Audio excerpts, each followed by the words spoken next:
আজকে বেসিক্যালি যে পেশেন্টের কথা বললো, পেশেন্টের বয়স 27 বছর এবং পেশেন্টের দুটো সাইড থেকে হেয়ার লাইন রিসিড হয়ে অনেকটা উপরের দিকে চলে গেছে। দেখুন এই পেশেন্টের রেজাল্টটা কত সুন্দরভাবে এসছে।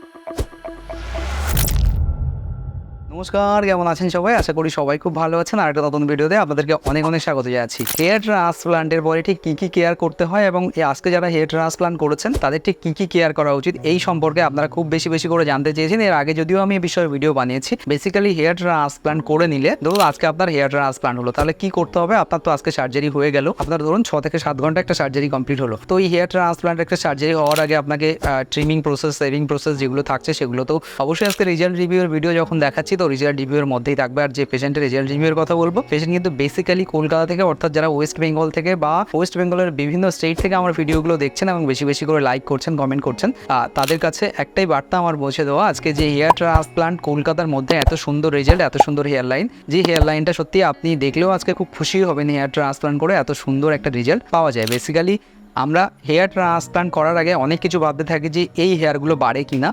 তো হ্যাঁ, এই হেয়ারগুলো ট্রান্সপ্লান্ট করার পরে হেয়ারগুলো বাড়ে, কারণ আমি এর মধ্যে অনেকবারই হেয়ার কাটিং আমার করা হয়ে গেছে। আজকেও কিন্তু হেয়ার কাটিং করেই এসেছি, কারণ হেয়ার কাটিং করা থাকলে, একটু মিডিয়াম হেয়ার কাটিং করা থাকলে আপনার যেহেতু ডেলি বেসিসে একটা শ্যাম্পু করার একটা ব্যাপার থাকে এবং মিনক্সিডিল লাগানোর একটা ব্যাপার থাকে।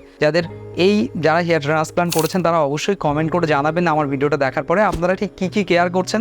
আর যারা নতুন ভিউয়ার্স দেখছে তাদেরও যেন এই কমেন্টগুলো পড়ে তারা যেন বিশেষভাবে উপকৃত হয় যে আমরা হেয়ার ট্রান্সপ্লান্ট যারা করে নিয়েছি, হেয়ার ট্রান্সপ্লান্টের পরে আমাদের খুব বেশি কেয়ার বলতে কী কী কেয়ার আমাদেরকে করতে হচ্ছে।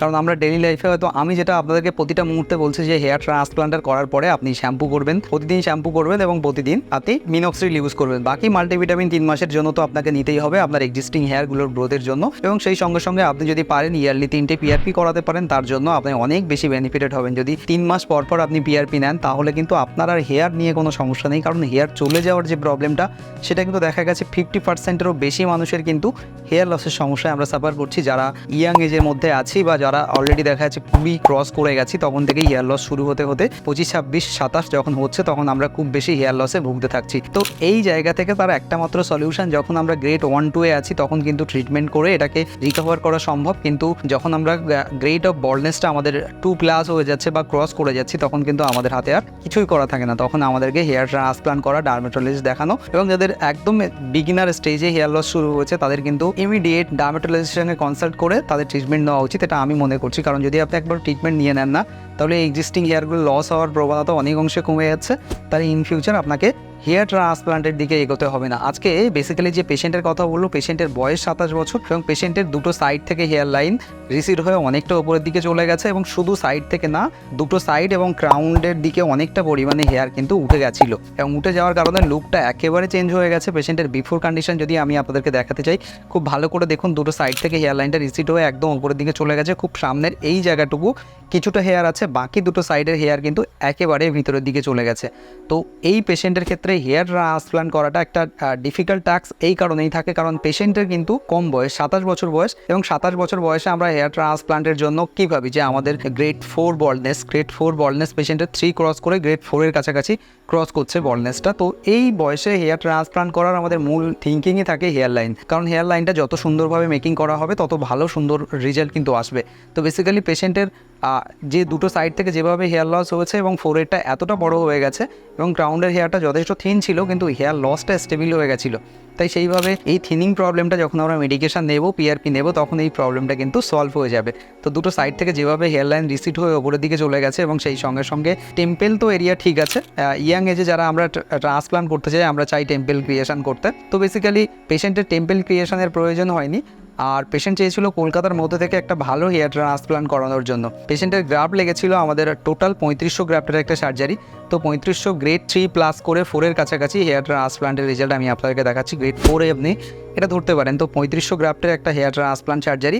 প্রথমেই যে পার্টটা আসে হেয়ার লাইন মেকিং, কারণ যখন আপনি রেজাল্টটা দেখতে থাকবেন তখন বুঝতে পারবেন যে হেয়ার লাইনটা কতটা ইম্পর্টেন্ট বা হেয়ার লাইনটা কতটা মেজর পার্ট একটা হেয়ার ট্রান্সপ্লান্টের জন্য, কারণ আপনি একবারই হেয়ার ট্রান্সপ্লান্ট করবেন এবং কতটা কম খরচে হেয়ার ট্রান্সপ্লান্ট করা যায়। তো খরচটা আগে আমি আপনাদেরকে ভিডিওতে জানাবো কত টাকা খরচ হচ্ছে পার গ্রাফট। প্লেন যদি এফি প্রসেসে যে হেয়ার ট্রান্সপ্লান্টটা হয়েছে কলকাতার মধ্যে, এত সুন্দর হেয়ার ট্রান্সপ্লান্ট সার্জারি, মেইনলি পেশেন্টের চাহিদা অনুযায়ী হেয়ার ট্রান্সপ্লান্টের হেয়ার লাইনটা মেকিং করা হয়েছে, এবং খুব সুন্দর একটা দেখুন হেয়ার লাইন মেকিং করা হচ্ছে। হেয়ারটাকে ট্রিম করে দেওয়ার পরে সেফ ডোনার এরিয়াটাকে মার্কিং করতে হয়। অবশ্যই এগুলো একটা দক্ষ ক্লিনিকেরই কাজ, কত ভালো রেজাল্ট দিতে পারছে এবং কত সুন্দরভাবে হেয়ার লাইনটা মেকিং করতে পারছে এবং কত সুন্দরভাবে সেফ ডোনার এরিয়া থেকে গ্রাফটগুলোকে তোলা হচ্ছে। তো দেখুন গ্রাফ যে তোলার যে প্রসেসটা আমি আগে আপনাদেরকে দেখিয়েছি, আপনারা যারা মনে করেন যে কি করে ওই স্ট্রিপটাকে কেটে নিয়ে সেখান থেকে কি গ্রাফটগুলোকে আলাদা করা হয়, তাও না, এমনটা না। এখন বায়ো এফি বা এফি পদ্ধতিতে যদি আপনি এক্সট্রাকশন করেন, যে পাঞ্চিং মেশিনটা আছে সেটা দিয়ে আপনার ডোনার এরিয়া থেকে মার্কিং করা এরিয়া থেকে গ্রাফটগুলোকে তুলে আনা হবে, তুলে এনে সেগুলোকে সামনে সুন্দরভাবে ইমপ্লান্ট করা হবে।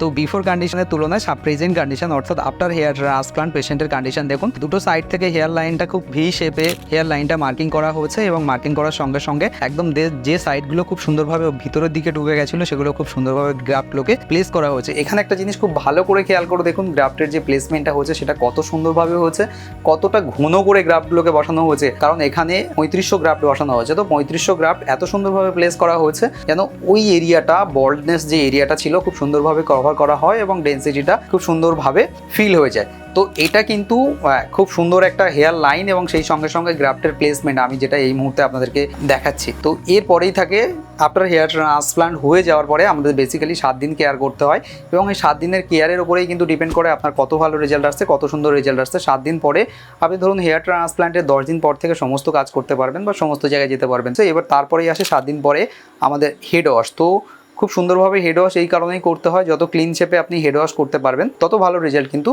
আপনি পাবেন। তারপরেই চলে আসে মেডিকেশনের যে পার্টটা। হেয়ার ট্রান্সপ্লান্টের 20 দিন পর থেকে মেডিসিন নিতে শুরু করতে হয়। 3 মাসের জন্য মাল্টিভিটামিন, ক্যালসিয়াম এবং মিনক্সিডিল ইউজ করতে হয় এবং এই মিনক্সিডিলটা লং টাইমের জন্য ইউজ করতে হয়। এবং হেয়ার ট্রান্সপ্লান্টের ঠিক 7 মাস পরে পেশেন্টের যে রেজাল্টটা এসছে আপনি খুব ভালো করে খেয়াল করে দেখুন যে হেয়ার লাইনটা পেয়েছে পেশেন্ট, যেরকম হেয়ার লাইনটা চেয়েছিল ঠিক তদ্রূপভাবে হেয়ার ট্রান্সপ্লান্টের রেজাল্টটা এসছে। আর যারা ভয় পান না হেয়ার ট্রান্সপ্লান্ট করলে রেজাল্ট পাবো কি পাবো না, দেখুন এই পেশেন্টের রেজাল্টটা কত সুন্দরভাবে এসছে। দুটো সাইড থেকে যেভাবে কভার করা হয়েছিল এবং টেম্পলের সাথে খুব সুন্দর করে মিলিয়ে দেওয়া হয়েছিল এবং ভি শেপে যে হেয়ার লাইনটা এসছে খুব সুন্দর ডিজাইনের সঙ্গে এসছে এবং গ্রাউন্ডের যে এরিয়াটা থিন ছিল না সেটা খুব কাছ থেকে আপনি খুব ভালো করে দেখুন যে কতটা ভালো এবং কত সুন্দর দেখাচ্ছে। কারণ রেজাল্টগুলো এই কারণেই আপনাদেরকে দেখাই যে আপনারা যারা বলেন যে হেয়ার ট্রান্সপ্লান্ট করে রেজাল্ট আসে না, হেয়ার কাটিং করা যায় না, এটা করা যায় না, তো আফটার হেয়ার ট্রান্সপ্লান্ট কত সুন্দর রেজাল্ট এসছে 6 মাস পরে। এবং তারপরেই ডোনার এরিয়াটা যে ডোনার এরিয়া থেকে সেফ ডোনার এরিয়া থেকে এক্সট্রাকশন করা হয়েছিল সেই ডোনার এরিয়াটা এখনো পর্যন্ত হেয়ার ট্রান্সপ্লান্টের 6 মাস পরে পুরোপুরি ফিল হয়ে গেছে। সেখানে আর কিছু বোঝাই যাচ্ছে না যে কোনোভাবে